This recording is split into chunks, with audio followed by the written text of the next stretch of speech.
What's up, guys? You're watching J&Boy TV, and we are back with another reaction. Today we'll be reacting to 1,000 Miles from Nowhere, official video by Dwight Yoakam. This was suggested by a patron, so you know I had to check it out. It's been a while since I reacted to some Dwight Yoakam. Quick side note before we get into this, you guys let me know if you would be interested in me going live a lot more. Obviously, I've had to decrease my output since my child was born, but I would be able to go live and potentially, like, you know, fill those spaces in between, at least until I get a better routine down. You guys let me know. You gotta let me know down in the comments. Make sure to like say it so I can see. I know all of you guys won't be able to make it, but let me know if that's something you even care about.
what a relatable and heartfelt song by Dwight Yoakam. There's a ton of emotion in here that just kind of made you feel the lyrics. I feel like almost everybody could think of a time where this would apply to them, and this song would have been the soundtrack of their life at that point in time. I really enjoy the instrumentation on this song. If you guys have been watching the channel for a while, you know that one of my favorite instruments to hear is that slide guitar. It honestly just tickles something in my brain that a lot of other instruments can't do. I love the bass line on this song as well, and the simple drums. It had a nice organ playing in the background, kind of curating the, sad atmosphere, that feeling of like solemnness and like despair almost. And man, there were some great guitar solos on here. It felt like the guitar was singing the song as well. There's definitely a ton of emotion in the way it was being played, and it was really speaking throughout. I feel like you could really get lost in a song like this driving down, Texas highways. There are a ton of Texas towns that you can pass through that kind of give you the same feeling that this song kind of gives off. That being said, let's go ahead and check out these lyrics. The chorus goes, I'm 1,000 miles from nowhere, time don't matter to me, cause I'm 1,000 miles from nowhere and there's no place I want to be.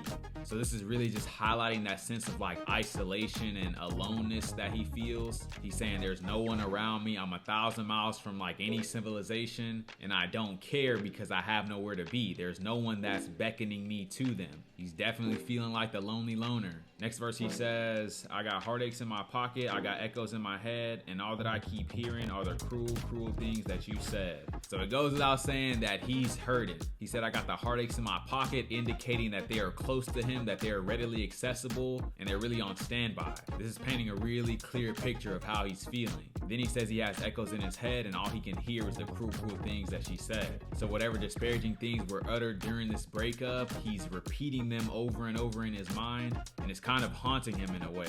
Maybe they were things about his worth, or maybe things that, she admitted to doing or like being a part of. Maybe she told him she never really loved him. Whatever she said, they're definitely sticking with him in this isolation that he feels. So he's definitely going through a hard time right now. Last verse I'll go over, he says, I've got bruises on my memory, I've got tear stains on my hands, and in the mirror there's a vision of what used to be a man. Wow. So it seems like some of the things she said also ate away at his manhood. Maybe he felt like he was doing his best in the relationship and trying to lead or whatever, and she kind of just tore down that whole picture. He's now in shambles because maybe he thought he was doing a good job and she just gave him a reality check. This could also be him just saying like ever since the breakup he's been like weakened. He said he has bruises on his memory and tear stains on his hands, so he's just been crying and like just really emotional, and he feels like it's taken away his strength. When he looks in the mirror, he's seeing someone that's broken and like emotionally vulnerable, and not someone that's like confident and self-assured. So whatever happened in this relationship, he really took it to heart. The picture he's painting with these words cannot be more clear. Man, this is a really heartbreaking song. Let me know your thoughts about it down in the comments, and also don't forget to tell me if you guys want me to go live more. Feel free to leave as many comments as you want. This was a great song, great recommendation from you guys. If you guys have any suggestions, leave them down in the comments below. If you guys are new to the channel, don't forget to like, comment, subscribe if you enjoy the content. I'll catch you guys on the flip.